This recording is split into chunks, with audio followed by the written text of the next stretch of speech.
Bienvenue sur Fan Rendez-vous, nous sommes le lundi 18 mars 2019. Bonne nouvelle pour ceux qui suivent l'émission depuis le début.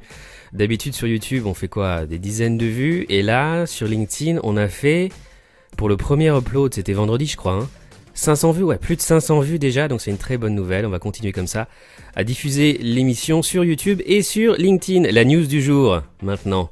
Que s'est-il passé ces dernières 24 heures dans le monde de la tech? C'est parti. Snapchat sur le point de se lancer dans le jeu vidéo. Le service de messagerie éphémère pourrait profiter de sa première conférence développeur début avril pour dévoiler une plateforme de jeux vidéo intégrée. Ce projet secret s'appelle Cognac. La rumeur court depuis plus d'1 an maintenant, Et Snapchat semble enfin prêt à dévoiler sa plateforme de jeu qui lui permettra d'acquérir de nouveaux utilisateurs et augmenter ses revenus, puisque sur sa cible très très jeune, ce sont surtout les adolescents sur Snapchat, le gaming fonctionne très très bien. On part tout de suite aux États-Unis en parlant des GAFAM. Bientôt une 3e amende de la Commission européenne pour Google. Alors toujours une amende pour abus de position dominante, mais cette fois-ci c'est à cause d'AdSense, la régie publicitaire de Google et surtout son cœur de métier.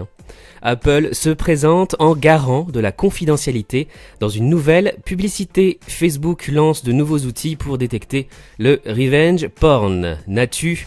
L'utilisateur moyen de Netflix passe 2 heures par jour sur l'application. T'imagines? L'utilisateur moyen. Je veux même pas imaginer combien d'heures passent les jeunes sur Netflix. Parce qu'aujourd'hui, il n'y a plus de télévision pour les jeunes, c'est soit YouTube, soit Netflix. Autre news tech du jour, Samsung prépare un smartphone totalement borderless qui devrait arriver d'ici 1 an ou 2 ans. Skype, bientôt la possibilité de passer des appels de groupe à 50 personnes. Microsoft double ainsi le nombre de participants, puisque Skype appartient bien sûr à Microsoft.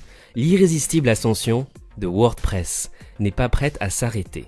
Avec 33,4% de part de marché en mars 2019, WordPress est l'outil de gestion de contenu en ligne numéro 1, ce qu'on appelle un CMS, un Content Management System.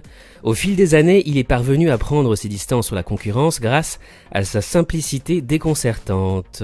Et donc WordPress est bien devant ses 2 principaux concurrents, que sont Joomla et Drupal, qui ont seulement 2,9% et 1,9% de part de marché respectivement.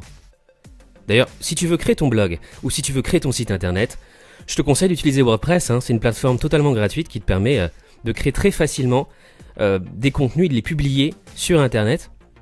Et tu peux aussi installer des plugins, ce qu'on appelle des extensions, pour plus de fonctionnalités sur ton site internet. On parle désormais en Chine pour parler de Xiaomi. Le smartphone pliable de Xiaomi coûterait seulement 999 €. Ça veut dire que grâce à Xiaomi, tu vas pouvoir avoir un smartphone pliable à moins de 1000 €. Le métro chinois teste la reconnaissance faciale pour le paiement. J'en ai déjà parlé lors de ma dernière émission. Une station de métro chinoise expérimente le paiement par reconnaissance faciale.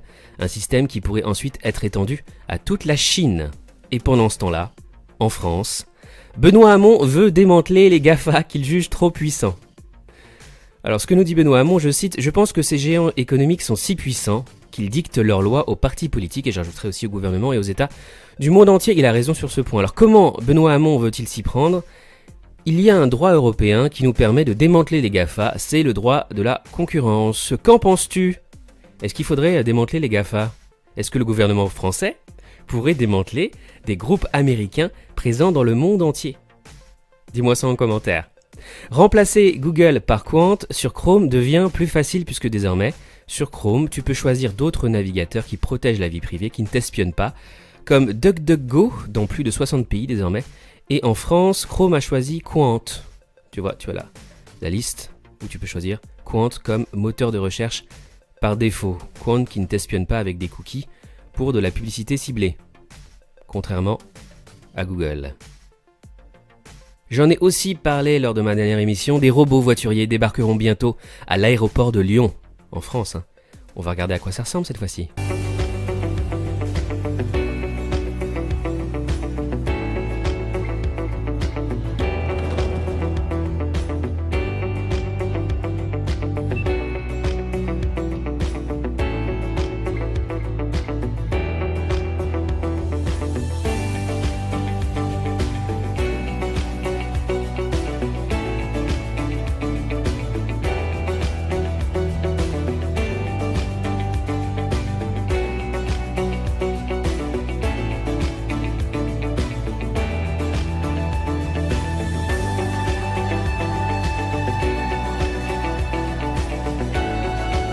Voilà, c'est l'entreprise Stanley Robotics qui fait ça et ce sera disponible bientôt à l'aéroport de Lyon.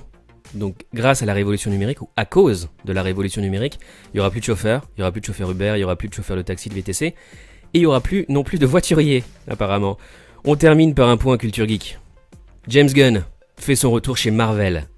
Après avoir été évincé, je dirais même viré comme une merde par Disney pour des tweets jugés racistes des vannes, des blagues qu'il faisait sur Twitter il y a de nombreuses années, James Gunn revient et réalisera les Gardiens de la Galaxie volume 3, les Gardiens de la Galaxie qui est pour moi la meilleure franchise du MCU, le Marvel Cinematic Universe, donc c'est une bonne nouvelle pour les fans des Gardiens de la Galaxie. La question du jour, Disney+, le site de SVOD qui veut challenger Netflix, The Diffusion Group TDG a réalisé une étude courant décembre aux États-Unis qui révèle que la moitié des Américains sont intéressés par le futur site de SVOD, c'est-à-dire de streaming sur abonnement, de Disney.